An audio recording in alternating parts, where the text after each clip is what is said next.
Abrashii fi Hermeellaan faafash jedhanii dhufanii jiran jechuudha. Viidiyoo isaanii eegaa jirra. Innaa haalli isaan dhufanii yeroo jaalalaa bareedaa kan waliin dabarsan agarsiisa jechuudha. Baay'ee namatti tolu. Isaan yoomiyyuu namoonni naannoo isaanii jiran wantoota garaagaraa uumuufillee ariifatan yookaan immoo dadhabanis isaan oduu namaatiif ookaniin immoo gocha namaatiif iddoo kennaa hin jiran jechuudha. Haala kanaan immoo babbareedanii faafash jedhanii dhufanii jiru jechuudha.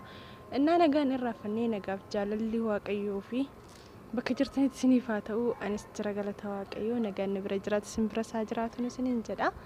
Innaa viidiyoo kiyya kana laayikii sabiskiraaybii sheerii gochuu immoo hin irraanfatina. Na jajjabeessaan isiniin jedha, isiniin jaalladha. Innaa akkuma argitanii Hermii fi Abreesh dhufanii jiran jechuudha. Viidiyoon isaanii garuu das nama jedha. Haalli isaan itti jiranis jaalala malee wanta biraa of keessaa hin qabu.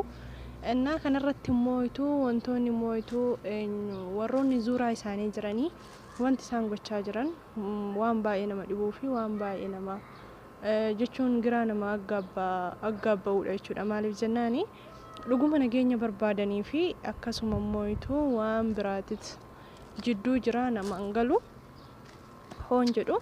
Namoonni naannoo ruuttaa jiranii hundi isaanii akka Abreeshiin dhiifama gaafachaa jiran argitanii jirtan jechuudha. Hanga har'aatti Abreeshii fi ruuttan kan wal lolan waggaa darbanii jiran jechuudha. Hanga kana keessatti garuu guyyuma tokkollee gaarummaa Abreesh namni hin dubbanne har'a immoo gaafuma tokkoon qayyaramee dhiifamaa jechaanii jiru jechuudha. Warroonni Abreeshiin duraan akkasittiin isa wanti jechaa jiranii. Innaa buzeen illee wantoota tokko dubbattee turte jechuudha. Viidiyoo kaleessatti irratti hoon jedhu inni nama jijjiiruu nama kaasuu fi namaaf ta'uu malee nama waan namaa tuqee yookaan immoo waan nama godhe tokkollee hin qabu. Maalidhaa fi waan sin cinaa dhaabatee fi waan sin gargaaree fi waan siniif ta'ee fi gaarummaa isaattuu kanaan deebi'ee fi jettee hanga miira keessa galtee dubbachuutti geessee jirti jechuudha. Yoomiyyuu taanaan Abreesh irraa gadi bu'aa, mataa Abreesh irraa gadi bu'aa, jireenya isaa akka hin jiraanne maaliif taasistu jechuun ishee immoo sirriidha. Wanti isheen jetteef jiraate immoo sababa tokko dhageessee natti fakkaata. Normaalii akkana jechuu hin dandeessu jechuudha. Yookaan wantoonni isaan yaadan, wantoonni isaan gochuuf yaadanii wanta dhokataa wayii wanta dhageessee jiraachuu malee dheetan yaada. Innaa ani kan gaafinatti ta'u ifaan ammallee irra deebiidhaan wanta akkasii immoo Abreesh irratti hin dalaga jedhee hin yaadu. Kun ajaa'iba. Hermeellaan immoo yeroo baddee turte sanii akka namni qabee affaneetitti kan isaan haaraan deebi'anii haasa'aa jiran jechuudha. Yoon jedhu Hermeellaan akka ulfaafan bade jettee dhageessanii jirtu.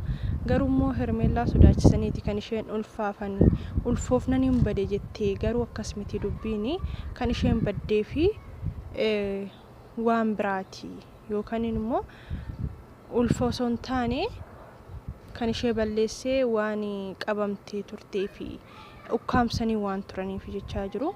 Dhugaa hangam dhugaadha hangam soba kan jedhu immoo madaaluun nama dhiba jechuudha.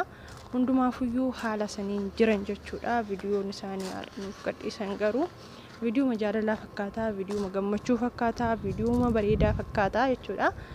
Nus kan barbaannu immoo viidiyoo bareedaa fi gaarii irraa barbaanna jechuudha.